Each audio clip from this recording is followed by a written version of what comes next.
Say first off that this is a court of inquiry. It's not an adversarial court. It's a nonprofit educational event.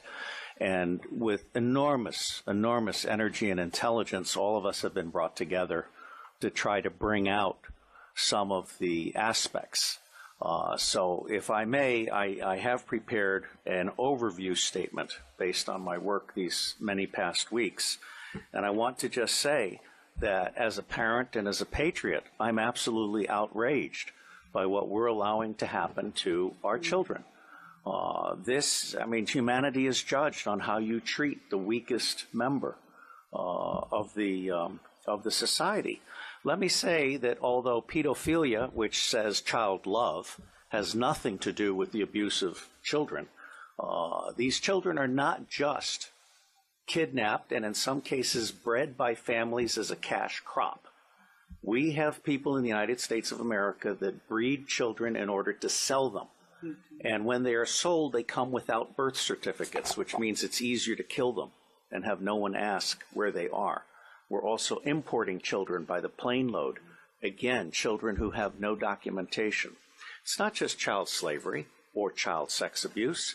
It's also child torture because you have adrenalized blood. You have the whole blood drinking ceremony of the satanic world. It's also the use of children for harvesting body organs. We'll have the Falun Gong testimony tomorrow.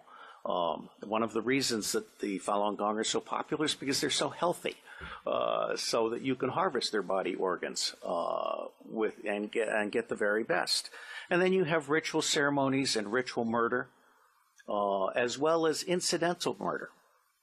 But I know the system. I've been a spy all over the world. I have created the Marine Corps Intelligence Command. I have trained intelligence and law enforcement representatives, over 8,000 of them from across 66 countries. They're all, without exception, good people trapped in a bad system. And one of the most wonderful things that this court could achieve, now that we've had Pizzagate, for example, which opened people's mind, is we could achieve an opening of the public mind and an absolute imperative from the public to governments, including the U.S. government, which I think is the center of gravity in so many ways. I have found in my research and preparation for this court and all of the work that will follow that most organizations that end up being used to prey on children, Oxfam is a recent example, all of the United Nations organizations, the Boy Scouts of America, all of the child services agencies across the United States of America, they did not start out as organizations to prey on children, but they attract pedophiles. And ultimately, pedophiles end up rising in the ranks and controlling those organizations, so that an organization that initially started out in the service of children becomes an organization that is in fact hunting children.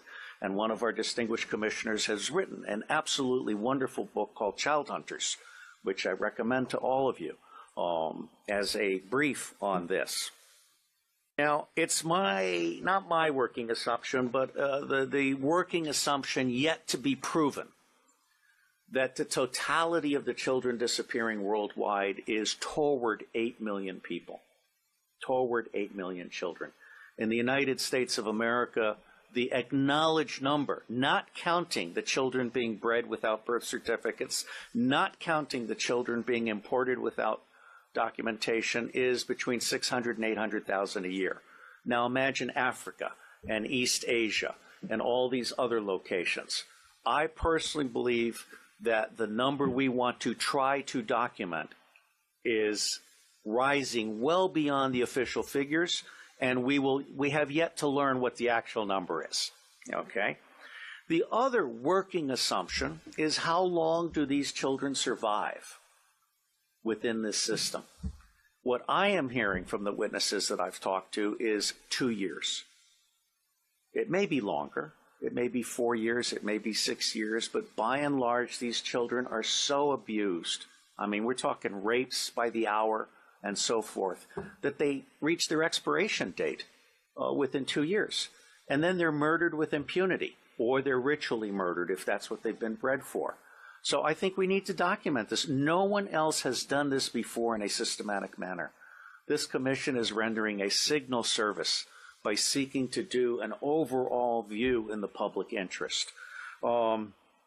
This will be a massive, massive undertaking.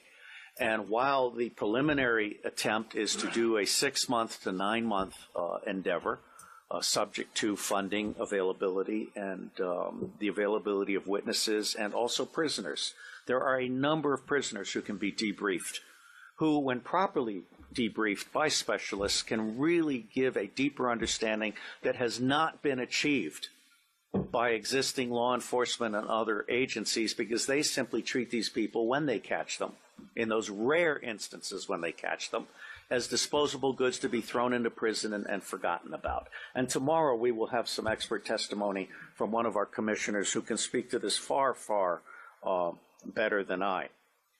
William Binney is my counterpart. He is for NSA what I am to CIA, which is to say, he is saying, as I am saying, that we can delete 70% of our respective organizations and put the other 30% to work. But Binney is also the author of Thin Thread, which is a way of doing deep discovery in unstructured databases and the internet.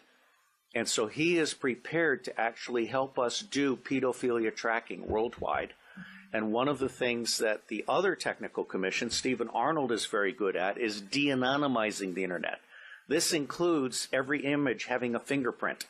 So you can take an image of a child being abused, and you can track that image through the dark web. So there are resources that we can bring to bear in support of this commission's mission.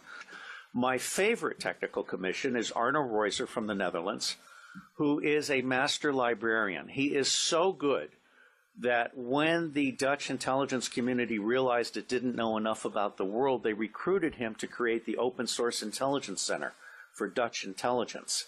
And as with the endeavors that I helped create in the United States, and in fact for Scotland Yard, very quickly people found out that they could get 40 to 60% of what they knew very cheaply using open sources of information. That's not what government intelligence agencies do today. They want to spend as much money as possible in the riskiest way possible on the most expensive way possible.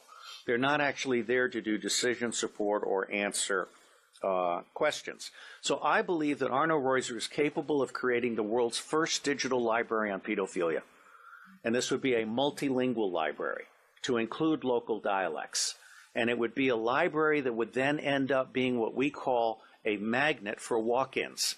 We want to have a very professional ingestion system so that people can volunteer to provide expert witness to the thing, or they can volunteer to offer up their papers. There are a number of pedophiles now who are actually ready to turn over their diaries. All right, so I think we're actually doing something really, really huge. My final comment. The center of gravity for taking down the deep state. Pedophilia is both the induction glue. Pedophilia is how the deep state recruits and controls people. It is also the Achilles heel of the deep state.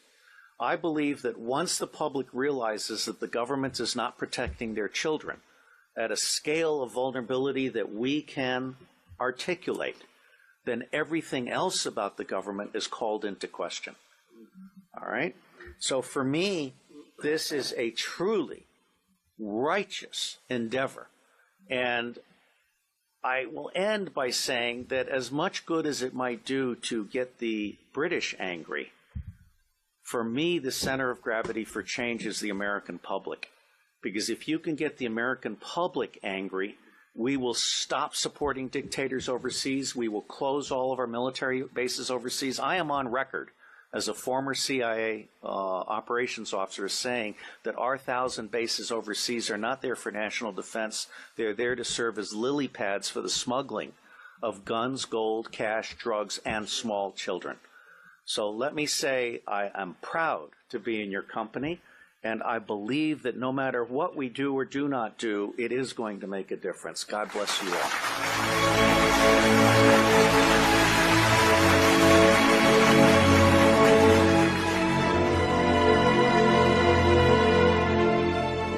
We are the power behind the ITNJ. Add your voice. Sign the treaty.